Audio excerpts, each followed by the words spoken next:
ప్రమీల పాపని కిడ్నాప్ చేసి గుణ ఒక గదిలో బంధించేసి ఉంటారు. ఒక రౌడీ ఆ గది బయటే వాళ్ళకి కాపలా కాస్తూ ఉంటారు. ప్రమీల పాపని చామంతి మొత్తం కూడా వెతుకుతూ ఉంటుంది. అప్పుడే ఆ రౌడీని గమనించేసిన చామంతి, ఈ రౌడీ ఇక్కడ ఉన్నాడంటే ఖచ్చితంగా ప్రమీల గారు లోపలే ఉండి ఉంటారు అని వెయిట్ చేస్తూ ఉంటుంది. కాసేపటికి ఆ రౌడీ అక్కడి నుంచి వెళ్ళగానే చామంతి ఆ గదిలోకి వెళ్తుంది. ప్రమీల గారు మీరు ఇక్కడే ఉన్నారా?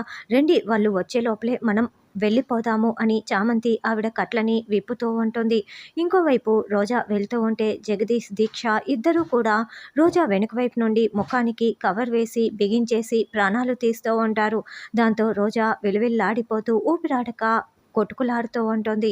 చామంతి ప్రేమిలని తప్పించి తీసుకువెళ్తూ ఉంటే అప్పుడే గుణ రౌడీలతో సహా అక్కడికి వస్తాడు. చూడు, మర్యాదగా మమ్మల్ని వదిలేసేయ్, లేకుంటే అని చామంతి వార్నింగ్ ఇస్తుంటే, లేకుంటే ఏంటి, నిన్ను అంత తేలిగ్గా వదిలేస్తానా, నిన్ను ఏదో ఒకటి చేసి అని గుణ అసభ్యంగా మాట్లాడుతూ ఉంటే, ఏయ్ నిన్ను అంటూ చామంతి గుణ పైకి వస్తూ ఉంటుంది.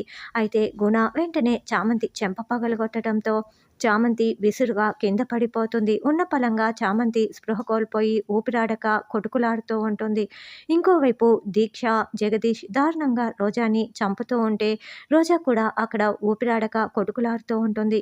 ఒకవైపు చామ్, ఇంకోవైపు రోజా ఇద్దరిని ప్రేమే కాపాడనున్నాడా అన్నది రానున్న ఎపిసోడ్లో తెలుసుకుందాం.